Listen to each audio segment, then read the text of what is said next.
आदिवासी SC ST समाज ने मनावर थाने का किया घेराव। धार जिले के तहसील मनावर थाना क्षेत्र का है मामला। यह है कि कस्तूरबा कन्या छात्रावास सिंघाना में एससी एसटी की छात्राओं एवं महिला वार्डन रतनबाई दलित को भाजपा नेता के पुत्र ने हॉस्टल में आकर अखिल भारतीय परिषद की रैली में नहीं आने के संबंध में जान से मारने की धमकी दी है और तथा गाली गलौज की, साथ ही जाति सूचक शब्दों का प्रयोग कर अपमानित किया गया। इस घटनाक्रम के बाद सिंघाना चौकी पर रिपोर्ट दर्ज करवाई गई थी। एससी एसटी एक्ट धाराओं में रिपोर्ट दर्ज होने के बावजूद आज दिनांक तक आरोपी खुलेआम घूम रहा है तथा सिंघाना में ही जिस कारण छात्राओं व महिला वार्डन की जान माल का खतरा बना हुआ है। खबर बिंदास न्यूज मनावर।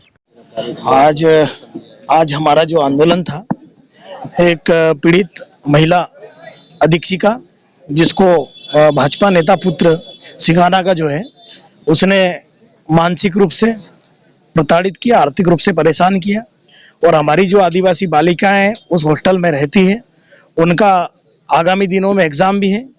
हम लोग आज मांग करने आए कि जो गुंडा प्रवृत्ति का जो व्यक्ति है, किसी राजनीतिक दल से जुड़ा हुआ है, उस पर तुरंत कार्रवाई करें। आज जितने भी लोग आप यहाँ पर देख रहे हो, ये उस घटना का आक्रोश है।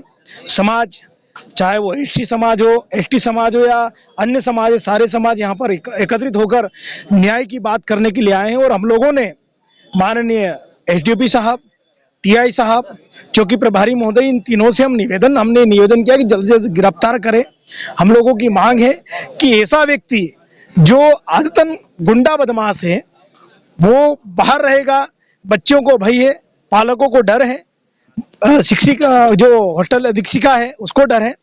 तो पुलिस प्रशासन को, माननीय एसपी साहब को भी इस मामले में त्वरित कार्रवाई करते हुए जिस प्रकार से उन्होंने एफआईआर की, वास्तव में उन्होंने जो कार्रवाई की हम उनकी सराहना करते हैं, उसके लिए साधुवाद देते हैं। लेकिन एफआईआर दर्ज होने के 4-5 दिन होने के बाद भी गिरफ्तारी नहीं हो रही, तो इससे सीधा स्पष्ट यह अनुमान लगाया जा सकता है कि पुलिस प्रशासन पर सत्ता पक्ष के लोगों, जो भारतीय जनता पार्टी के लोग हैं, उनका दबाव होगा। हम लोग तो आप मीडिया के माध्यम से भी ये कहना चाहते हैं कि पुलिस प्रशासन को अगर ये सही काम करने में अगर कोई परेशान कर रहा है, दिक्कत दे रहा है, तो हम लोग तो उनके लिए भी धरना आंदोलन करने के लिए तैयार है। आप जो सही चीजें हैं उसको करिए, हम आपके साथ हैं। और जब तक उसकी गिरफ्तारी नहीं होगी हम लोग चैन से नहीं बैठेंगे। हमारे धार जिले में आदिवासी बेटियों से जुड़ा, उनकी सुरक्षा से जुड़ा एक गंभीर मसला है, जिसमें भारतीय जनता पार्टी और एबीपी से जुड़े हुए एक बदमाश ने कुछ दिनों पहले सिंघाना आदिवासी बालिका छात्रावास के गेट पर खड़े होकर जो धमकी दी, हॉस्टल में जाकर रात को आदिवासी लड़कियों की डिमांड करने की अधीक्षिका के सामने जो मांग रखी, ये कहीं न कहीं एक आदिवासी बेटियों से जुड़ा, उनकी सुरक्षा से जुड़ा एक बहुत ही गंभीर और महत्वपूर्ण मुद्दा है। और उसके ऊपर जब एफआईआर दर्ज हो गई है, तो एफआईआर दर्ज होने के बाद भी आज दिनांक तक उस गुंडे बदमाश की गिरफ्तारी क्यों नहीं हुई, इस गिरफ्तारी की मांग को लेकर हम आज धरना प्रदर्शन दे रहे हैं। और हमारी पुलिस प्रशासन से एक ही मांग है कि जल्दी से जल्दी उसको गिरफ्तार किया जाए, क्योंकि अगर समय से गिरफ्तार नहीं होता तो जो बेटियां आज डरी हुई है, सहमी हुई है, 2 महीने बाद उनकी एग्जाम है, कहीं न कहीं दहशत का माहौल है और वो एग्जाम भी प्रभावित होगी, उनके माता पिता पीड़ित है। आज पुलिस प्रशासन की जिम्मेदारी है कि उन बेटियों को सुरक्षा दे, मध्य प्रदेश सरकार की जिम्मेदारी है कि उन बेटियों की सुरक्षा दे। और हम तो मांग करते हैं कि जल्दी से जल्दी आरोपी की गिरफ्तारी हो और उसको जेल की सलाखों को डाला जाए। आरोपी की गिरफ्तारी अगर समय पर नहीं होती तो अगला कदम क्या रहेगा?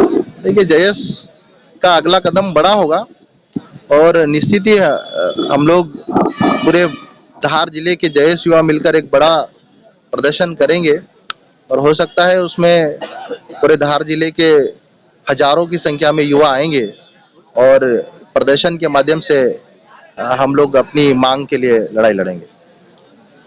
पुलिस प्रशासन से हमने आग्रह किया है कि जिस प्रकार एक वार्ड अधीक्षिका जो इतनी बालिकाओं की रक्षा करती है, आज उसी को जान से मारने की धमकी दी। इसी के विरोध में जयेश प्रगतिशील भलाई समाज सेवा संघ और बाकी और भी संगठन, भीम आर्मी, सब लोगों ने हमने आज प्रशासन को चेताया कि आप बीजेपी के एजेंट बन के काम ना करें और तुरंत उसकी गिरफ्तारी करें और उसे तुरंत कार्रवाई करते हुए जेल भेजा जाए, ताकि अभी आने वाले समय में बालिकाओं की एग्जाम है, उनकी एग्जाम में पढ़ाई में कहीं विघ्न ना आए। इसलिए हमने आज ये आंदोलन करा और उसकी गिरफ्तारी नहीं होती है तो अभी तो मनावर थाने पे आए हैं, पूरा मनावर जाम करेंगे, धार भी जाएंगे और ईंट से ईंट बजा देंगे हम। और इसी के साथ सोए हुए प्रशासन को जगाने आए हैं हम। मैं प्रगतिशील भलाई समाज सेवा प्रदेश अध्यक्ष राकेश निर्मल, इंदौर।